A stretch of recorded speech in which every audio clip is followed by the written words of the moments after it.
Top story this week, season's greetings. Ho, ho, ho, it's a holiday bugle. Ho, ho, ho, ho, ho, ho.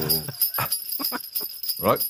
Well, I mean, there's probably quite a lot of animated Christmas movies coming up the next few years, John. I think you've got exactly what I'm thinking. Laid down a marker there, mate.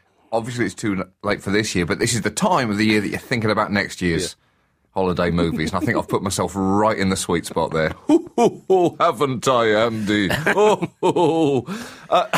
Now, Buglers, this episode is best listened to next to a roaring fire with snow falling lightly outside and a reindeer slowly cooking over the flames.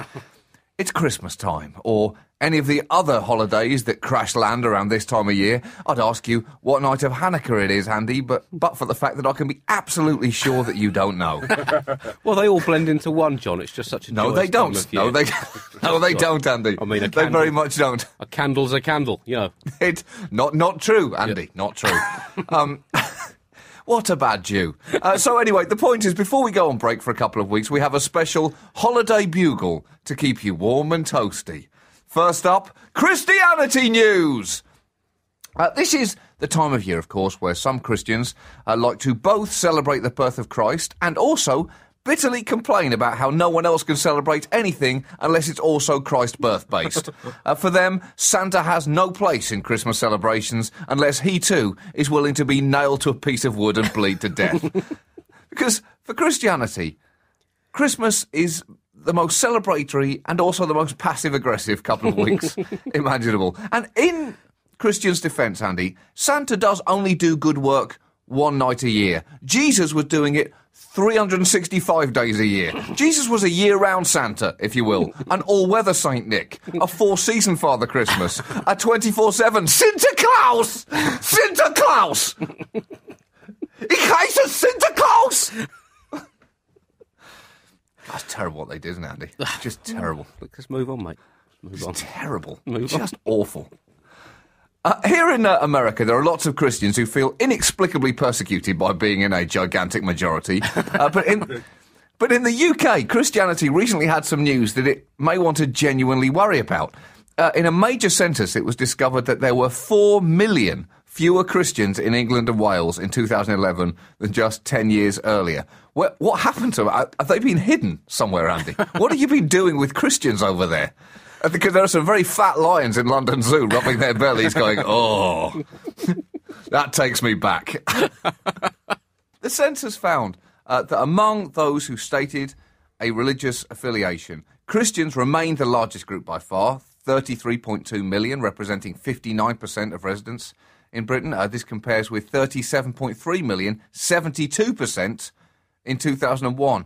The census revealed that Britain's second most common category was no religion, comprising more than a quarter of the population. So that is great news for atheists, Andy. They're going to be so excited when they die, and they're welcomed into the embrace of just a black void, a complete nothingness, saying, yes, life was meaningless. I knew it. Yeah, you're right. I technically don't win anything with this victory. I do now have a huge empty chasmus feeling inside, but it's still good to know that I was right. And that, Andy, will be a great time to have God suddenly switch on a light and say, surprise! Christian God, it was me all along. Look at his face. I will never get tired of seeing that shocked expression. Anyway, lovely to meet you. Enjoy burning in eternal hell. Wasted Sunday's my arse. Hold on, turn the lights off. There's another one coming. Everybody be quiet. Surprise! Well, this is it, John. Yeah, we're still over 30 million Christians in Britain, but almost none of them actually go to church. And I think it's basically just a cover bet for exactly that situation. Yeah. You know, if you get there, you're an atheist, you get pulled up by God on the way out of life, and then you can say to it, actually, no, I did call myself Christian on the census form. Surely, just give me 10 years in the other place, and then I'm allowed in. Come on. The Church of England is basically selling an insurance policy now, Andy. Yeah. That's what religion basically is. A spiritual cover bet on the annihilation of death. Wow. Why isn't that little slogan hung outside churches? Well, it's always Jesus loves you. Stop calling it as it really is. The third most... That is a great bumper sticker, though. The third most popular category in England was Muslim, with numbers rising from 1.5 million to 2.7 million over the last 10 years. That's 4.8% of the population. Oh, my God, Andy. 4.8% of the population. But that's less than half a child in every 10 children. The Muslims are coming, Andy! The Muslims are coming! It's happening! The Muslims are here! So, look, it's a pretty big drop for Christianity. There's no doubt about that, even though they do still have some pretty good market share. If Christianity was a business, which it isn't definitely not, then the shareholders would, frankly, have some pretty tough questions to ask of the board. Church leaders in England have described the latest census figures as challenging. And so they already sound like an under-pressure CEO at a yearly review panel right there. We know that this has not been the strongest quarter for Christianity, but we still believe we're a strong brand with broad appeal, loyal customer base. That said, the numbers can clearly be improved. The product can and will be tweaked. And, if we have to go out there and attack our competitors, then that's what we'll do. We've done it before. Frankly, we'll do it again. Mark my words, 2013 is going to see the kind of aggressive growth that we haven't seen since the Crusades, when we were sailing around the world murdering people. I don't say that lightly. Watch this space. Watch it. Catholicism is already making strides to modernise. The Pope started tweeting this week. Yeah, not before time, John. Yeah. Well, baby steps. The Pope started tweeting this week, and that sentence alone, I think, may signify our descent into the fourth circle of hell. That shows what an amazing year it's been, John. Two people you'd never expected to start tweeting. Yeah. Started tweeting. The Pope and you. Yeah. And Michael Atherton, the former England cricket captain. Three people you just never thought would sully themselves with the debasements of Twitter. I think the Pope has already sent more tweets than I have, hasn't he? Yeah.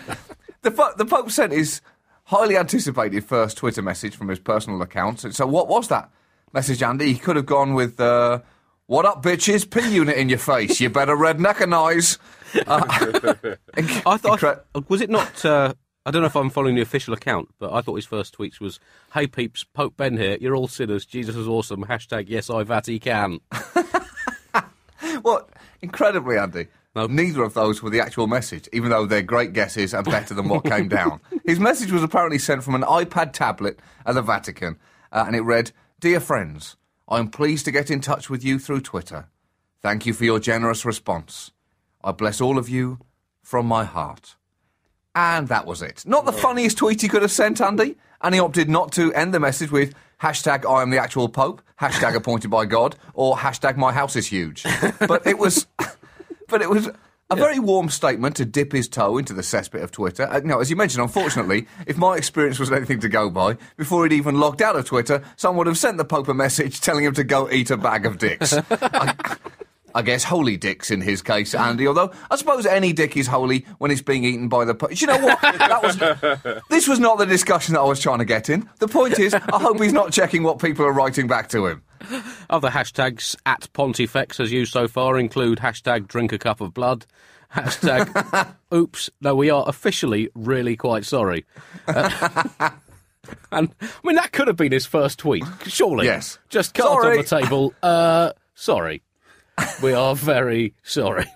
Hashtag fires of eternal damnation and hashtag watch out, they're really hot. The Pope, that's the earthly representative of Santa Claus, has... Sinterklaas! Sinterklaas! has been tweeting in 8 languages and has a number of other Twitter handles aside from the official at Pontifex, including at Benny Big Hat 16, at Repent or Burn 2012... at the Mighty Mitre and at Sinners to Winners, spelt with... that's good. Yeah, sin as to win as. So, well, this is the future, John. The future. After his first tweet on Wednesday, he very quickly posted 2 follow-up messages and then live tweeted an episode of The X Factor. The 2 follow-up messages were concerning the Church's recently launched Year of Faith initiative intending to re-energise Catholicism. Although, as you alluded to there, Andy, I don't think anything would re-energise Catholicism better than ending every tweet he's sending with hashtag sorry about all that child abuse, hashtag are bad, hashtag pre should definitely not do that, hashtag seriously. Instead, his follow-up tweets were, how can we celebrate the Year of Faith better in our daily lives? Before answering his own question with, by speaking with Jesus in prayer. listening to what he tells you in the gospel, and looking for him in those in need.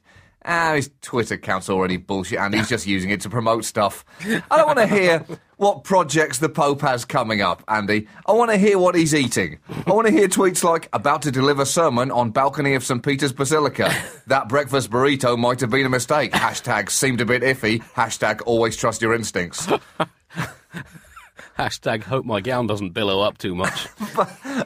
or if he has to, well, we're going to hell, Andy. But that's not a new thing. So it's not. You're not going any further. My feet are already toasty. You can't be more in hell than in hell, can you? Once you're in, and you might as well just make the best of a bad situation, isn't it? Yeah. Or if he has to promote something, Andy, make it more personal. Say you should really get Christ into your life. Look at where it got me! Exclamation mark. Hashtag having one of those Pope days. Hashtag humble brag. The Pope's English account already has more than 1 million followers and is growing fast. And so far, the Pope's accounts, as you mentioned, at Pontifex, which means pontiff or builder of bridges, are only following each other. Oh, really, Pope? So not following at God or at Jesus, or at the very least at Hello Buglers then. That seems a little hypocritical.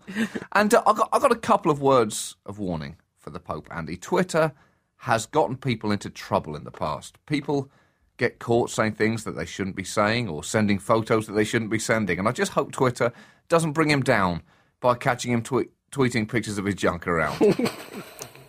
His junk, Andy, the junk he's got lying around the Vatican. Yeah, that kind of there's junk. A lot of junk there. The provenance of that junk. Yeah. And the trunks that it's in, you can ask questions about that. But questions can be submitted to the Pope using the hashtag Ask Pontifex. And that is a big mistake, Popey. Big mistake. He better get ready for a lot of questions like, when I die, will my balls go to heaven too? At Silvio Berlusconi. Well, there are some actual questions. I was looking at the hashtag, and it said, these are some actual questions I looked at this morning. Hashtag Ask Pontifex. Holy Father, do you have any suggestions for people hoping to deepen their prayer life? Thank you. So, that was not too bad. Maybe these questions are going to work out. Here's another one. At Pontifex. Hello, Father. When will you come to Indonesia? Hashtag Ask Pontifex. And then a smiley face there as well. So that's also is very nice. Yeah. Nice welcome there. Here's another one. Hi, at Pontifex. Regarding turning water into wine. Here it comes. I can turn wine into piss. Is it a miracle? Hashtag Ask Pontifex.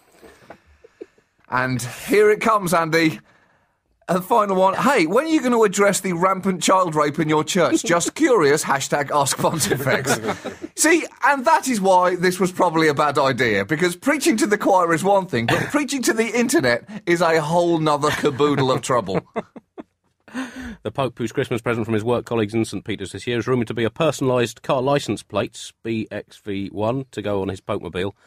He's increasingly committed to interacting with his followers using new media, and later in the week he's going to be holding a chatroom INA session. That's Inquisition and Answer, so do join in with that.